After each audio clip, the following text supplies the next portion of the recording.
Hello, everybody, and welcome back to another episode from Jamie the Board Game Man. Today, this version of the game I got from 1981. It is from ages 10 to adult. You can have an infinite number of players with this game. If you enjoy math, like I do, you'll like this game. If you don't like math, you might still like this game, because all it is multiplication, adding, and subtracting. It is called the Game of Tribulation. So let's head on over to the gamers table to find out the race to find the tri-number code.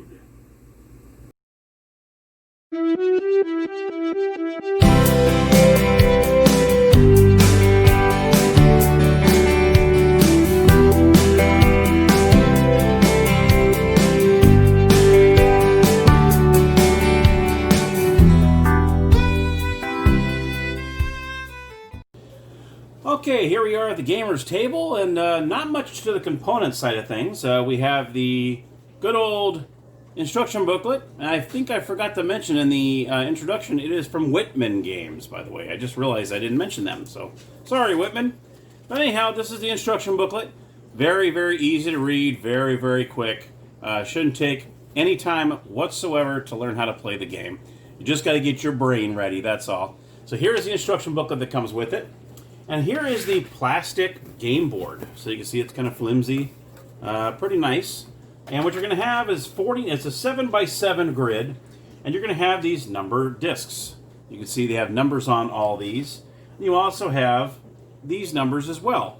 So what you're going to do is you're going to take these 49 numbers, and you're going to place them anywhere on the board in any order. It does not matter. So give me a second, and I will do that for you right now. Okay, so I went ahead and I placed the numbers sporadically all throughout the board. And this is kind of how it looks like. They're not all going to be facing the same way, because you'll have people around the board and they'll look differently at each location. And you'll see one thing to note is you have these numbers here, the 6s and 9s. Now you can tell there's no line underneath them. Like normally you'd see a 9 have a line and 6 would have a line. These can go either way. So if you want to use it as a 6, you can use it as a 6. You can use it as a 9. It does not matter. So you can flip-flop those however you want. They also give you a couple plain ones, too, just in case you lose one of these. You can actually replace it with one of the numbers. And they also give you one of the number discs, a plain one, just in case you lose one of them. You can actually write it on there and still be able to play. So that's pretty cool. So I just wanted to point that out to you, too. So the object of the game is whoever has the most discs at the end of the game wins. So what you do is you go through all the discs, and whoever has the most wins. Now, how you do the game is you're trying to look for a certain number that comes up on the disc. And what you need to do is the first two numbers that you choose need to be multiplied. And then the third number either has to be subtracted or added from that number. Okay? So that's how that works.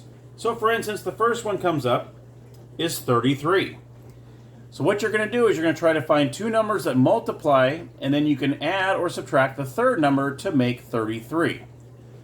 So what you're going to do is you're going to announce, the first player is going to announce, okay, 33.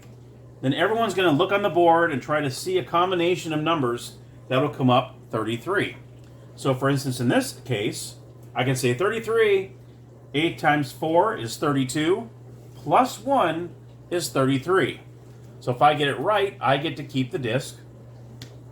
And I turn over the next disc. In this case, it is 23.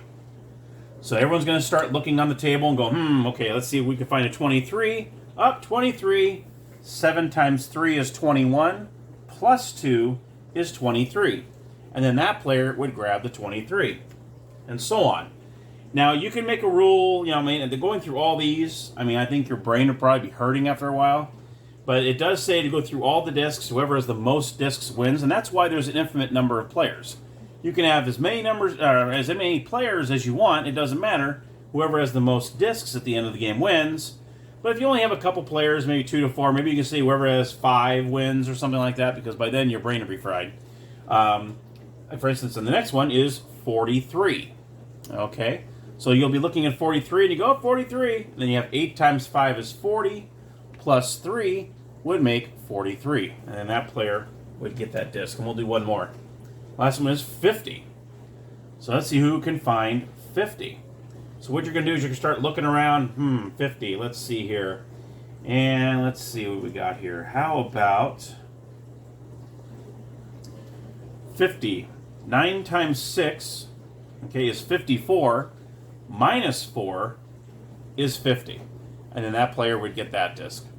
And that, my friends, is how you play Tribulation. That's why the try is in that game, because you need to put 3 of these numbers together to make the total of the disc. And that, my friends, is the game of Tribulation. Whoever has the most discs after all the discs are played wins the game.